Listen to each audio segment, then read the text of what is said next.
تعادل الزمالك مع بتروجيت 1-1.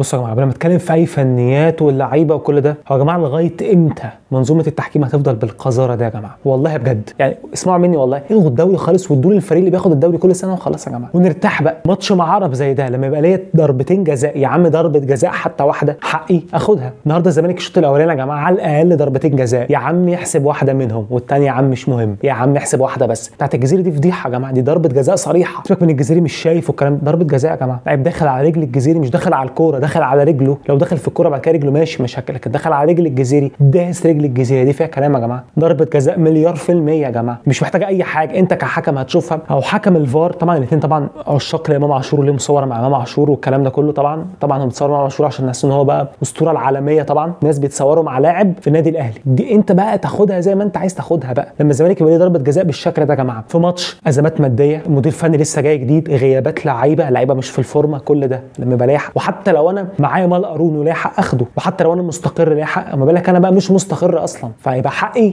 لازم اخده. اللعيبه كانت لازم تعترض اكتر، كانت لازم تعترض اكتر. الناس بره في بالذات عبد الواحد كان لازم يعترض ويدوس اكتر ويزعق، كان لازم ده يحصل. ولكن حتى من غير كل ده يا جماعه، انت كحكم المفروض لازم تحكم بالعدل يا جماعه. الفلوس دي بتخش على بيتكم يا جماعه، انت بتصرف الفلوس دي على بيتك، على مراتك وابنك وبنتك. انت قابل الفلوس دي؟ لو انت قابلها يبقى حسبنا الله ونعم الوكيل في كل حكام مصر. ما حدش يقول يا جماعه ايه ده جوان هنتحاجه، لا مش حجه يا جماعه. اولا يا جماعه الاهلي وبتروجيت، اتفضل حضرتك هات ملخص الاهلي وبتروجيت. الزمالك راح مرمى بتروجيت اكتر من الاهلي راح مرمى بتروجيت، اتفرج وملخص موجود والاهداف موجوده، خش شوف. احنا ضيعنا 1000 جول، ضيعنا كورتين انفراد، كره لعبد الله انفراد وكره لزيزو النهارده انفراد وكره في العارضه، كل دي كور انفرادات تخش اهداف، كور سهله. وفي كره اللي وين الشوط الاولاني في كور سهله جدا عماله تضيع اصلا. فبنحس ان احنا وصلنا كتير جدا جدا جدا، وكور خطر، مش وصلنا وخلاص، لا وصلنا بكور جوه ال6 يارده. فده على المستوى الهجومي لا احنا كنا وصلنا كتير جدا. طبعا اللعيبه متخاذله يا جماعه. هات بقى حضرتك ماتش بيراميدز وبتروجيت اللي انتهى 1-1 برضه. بيراميدز اللي عنده 3 فرق ومستقر ماديا ومستقر على مستوى المدير الفني وما عندوش اي مشاكل، وعنده 3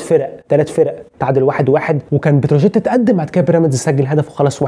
شوف برضه بيراميدز هتلاقي عامله فرص اقل بكتير من الزمالك، وبرضه الفيديو موجود والملخص موجود. فالزمالك وصل، بس انا عايز حقي. انا وصلت هجوميا، ولكن لما يبقى ليا ضربه جزاء او ليا حتى فاول او ليا تماس حق اخده، ده يا جماعه الكوره. لكن انت كحكم نازل قاصد تديش ضربه جزاء للزمالك، يبقى انت حكم مش محترم. بيسيرو بدا الماتش 4-2-3-1، حارس المرمى صبحي خط الدفاع، حسام مجيد ولينش باك يمين، عمر جابر باك شمال، محمود بنتاك نص الملعب، دونجا ومحمد السيد قدام ناحيه اليمين، زيزو ناحيه الشمال، محمد عاطف رقم 10 عبد الله السعيد، والمهاجم سيف الدين الجزيري. طبعا يا جماعه بيسيرو لسه جاي من يومين، ففكره هتكلم فني على بيسيرو وان اخطائه يا جماعه الكلام ده، راجل لسه جاي من يومين. مفيش مدرب في تاريخ كره القدم يقدر يعمل حاجه في يومين، مفيش يا جماعه. معهوش عصايه سحريه هيعمل كده على الفريق يغيره، هو جاي اصلا على الفريق. وتاني وانا قلتها هنا 100 مره وهفضل لغايه ما الاداره تجيب صفقات بقى في الميركاتو اللي جاي، هفضل اقول سكواد الزمالك ضعيف جدا. يقول لك بقى السكواد الضعيف ده فيه غيابات، جهاد غايب، شحاته غايب، شلبي غايب، لعيبه كتير جدا غايبه اصلا عن الفريق، فطبيعي جدا جدا فتوح غايب، ففي لعيبه كتيره جدا عندها حلول تقدر ان هي تتالق في المباراه دي. للاسف الشديد ما لعبتش للاسف. يعني مثلا بتروجيت انا قلت لك قبل الماتش عندهم مشكله كبيره جدا في قلب الملعب في حته التسديد من بره، دي جهاد هايل فيها، فمثلا ما لعبش. خد بقى من ناصر ماهر مثلا هايل في الصروف ظهر الدفاع. كل للاسف الغيابات دي مأثره جدا على الزمالك طبعا. ولكن بدايه بمحمد عاطف دي غريبه بالنسبه لي بصراحه. محمد عاطف النهارده احد اسوأ لعيبه الماتش، مش هو لوحده، هو وزيزو والجزيري، عشان ما حدش يقول لي هو وزيزو والجزيري صفار ال3 لم ياتوا المباراه، مفيش خالص يا جماعه، لا عارفين يرفعوا ولا يشوطوا ولا يعملوا اي شيء هم ال3 للاسف الشديد، حتى البودلة اللي نزلوا. ولكن بيصيروا عمل حاجه، بدا بعاطف ناحيه الشمال، وانا قلت لك قبل كده عاطف ما ينفعش يلعب جناح شمال يا جماعه، وزيزو يمين ماشي. طب بدات بالاثنين كده، فراح عمل ايه بيسيرو؟ لا عاطف طبعا مش شغال خالص، لا عاطف يمين قصدي مكانه، وادي زيزو شمال كده نايل الدنيا اكتر. لان عاطف اصلا مع احترامي اللي مش لاعب سوبر، كل ما ياخد الكوره يرجعها لورا بيفسد هجمات الزمالك، فدي مشكله. وزيزو ناحيه الشمال ما بيعرفش يلعب اصلا للاسف الشديد. زيزو بيعرف يلعب يمين فقط، وهو كمان اصلا مش مركز، زيزو مش في الفورمه، وده حاجه غريبه في زيزو بصراحه. بقى زهقت والله، زهقت من زيزو. يعني معلش زيزو انت عندك موسم مكمل للاخر، والله انت في نفس الموسم، يعني احنا في نفس الموسم والله. يعني مثلا انت ما بتلعبش سنه شفقه على الزمالك، لا انت في موسم الموسم لازم تكمله، هنجدد لك مش هنجدد لك هنعمل ايه، ده بقى ان شاء الله في اخر الموسم لما بنتحاسب. انت في موسم مكمل بتاخد فلوس عليه، هتستحل الفلوس برده انت بقى ودماغك بقى. فمشكله الزمالك الكبرى ان الثلاثي الهجومي ما كانش في الفورمه اطلاقا، لحد ما طبعا بتروجيت كان بادئ الماتش وانا قلت لك هنا انا كل حاجه على فكره حصل، قلت لك الكوره الطويله في ظهر الدفاع، الجون اللي دخلنا كده، العرضيات كلها كانت خطر على فريق بتروجيت، وقلت لك برده ان هم هيبتدوا ضغط عالي، وفعلا بتروجيت كان بادئ ضغط عالي قوي جدا، والزمالك ما كانش قادر يطلع بالكوره لاسباب كتيره، منها ان في مدير فني جديد اكيد لسه ما حطش سيستم للموضوع ده.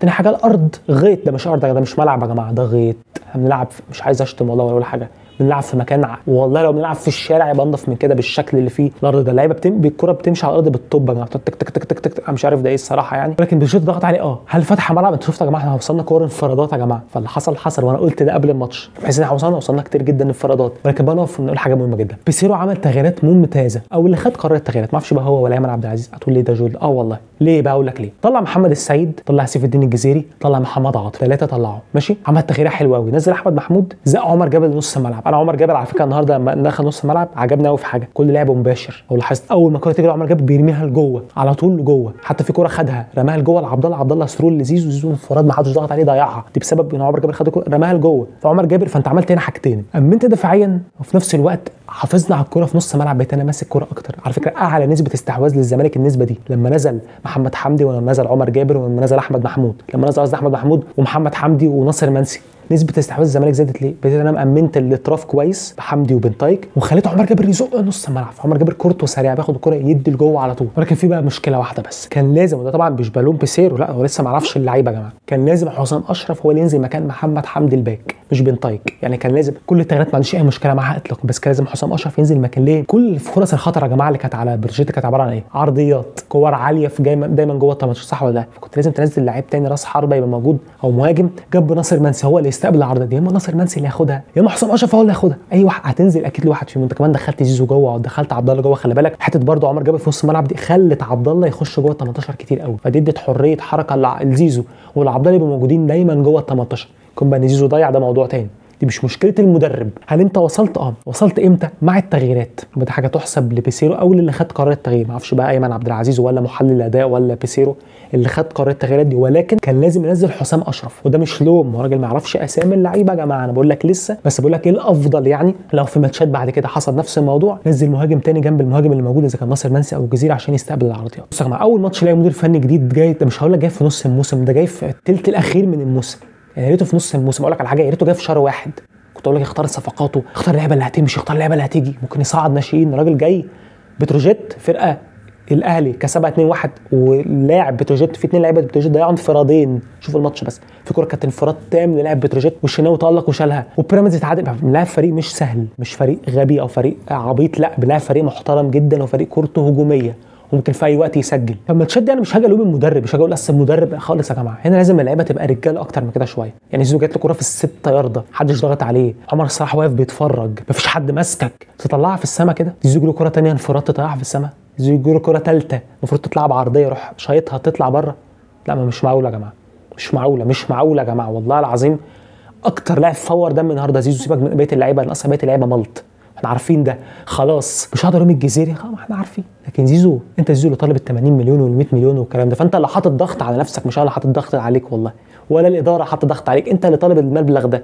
والاداره متخاذله ان هي لغايه دلوقتي لا جددت ولا جابت لعيب مكانك ولا عرفت تبيعك ولا عملت اي حاجه. بس والنبي زيزو احنا فاضل لنا موسم والله، احنا في موسم لنهايته، فشويه رجوله منك ومن بقيه اللعيبه، مش منك لوحدك، من حتى بقيه اللعيبه.